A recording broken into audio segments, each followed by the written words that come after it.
For patients with high-risk disease like leukemia, lymphoma, myelodysplastic syndromes, and a large number of diseases that require stem cell transplantation, we can only find a donor for a minority of the patients. Only about a quarter of them have a family donor.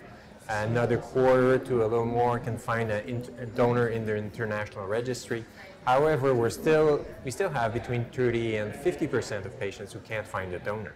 So our strategy addresses this issue and provides a donor for basically everybody. ATIR stands for allo-depleted T-cell immunotherapy. Complicated words to say that we're adding T cells from a donor that's mismatched. Actually, it's only partially matched, so what we call haplo-match. And these cells are able to provide anti-infection and anti-leukemia activity. However, we eliminate the anti-host component. So therefore, we're able to prevent the development of graft-versus-host disease, which is one of the most important and deadly complications after a stem cell transplantation. The trial is currently ongoing. The trial is aimed at treating patients with acute leukemia, either acute myeloid leukemia or acute lymphoblastic leukemia, that are either in first, second, or subsequent remission. These patients are those that do not have a suitable matched family donor or an unrelated donor. And then we go to a haplo-match transplant, so half-match donor. And the transplantation is what we call a myeloablative therapy, so including radiation or high-dose chemotherapy. And the cells are administered after a T-depleted stem cell transplantation, and they're given approximately a month after the transplant to provide an immune system to these patients. The big advantage of this strategy is that actually we are not giving any immune suppression for post-transplant, which is pretty amazing, because when we are doing normally a haplotransplant, you would expect all the patients to develop severe graft-versus-host disease and actually die of this complication. But in this setting, because we eliminate in a first phase the immune system, to give it back then deprived of cells that would harm the patient. Therefore, we're getting the best of both worlds. We're getting good engraftment, and we're getting a good immune system to reconstitute the patient. We have had a very successful phase 1 clinical trial that allowed us to increase the number of cells that were administered to patients.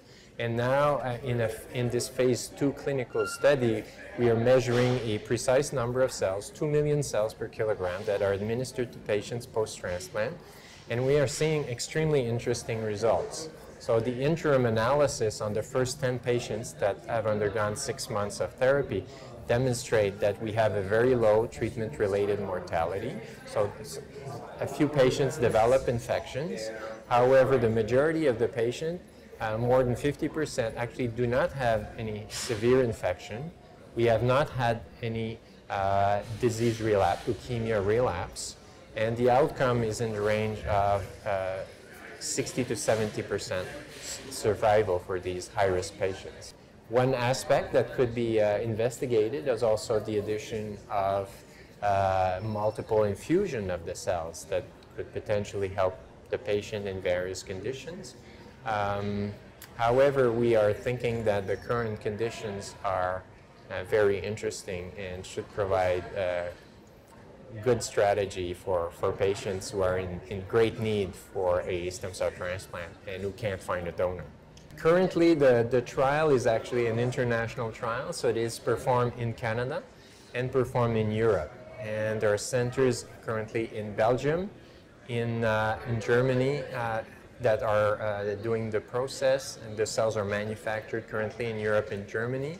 And for Canada, they're manufactured in Montreal. We think that this technology is particularly appealing because it allows us to remove the immune suppression post-transplantation. Therefore, it allows us to transplant patients that are much older, we're transplanting patients up to age 65 with a mismatched donor. So that is actually pretty exciting. And it opens the door actually to this is real personalized medicine, so that patients can then undergo treatment and have a better quality of life.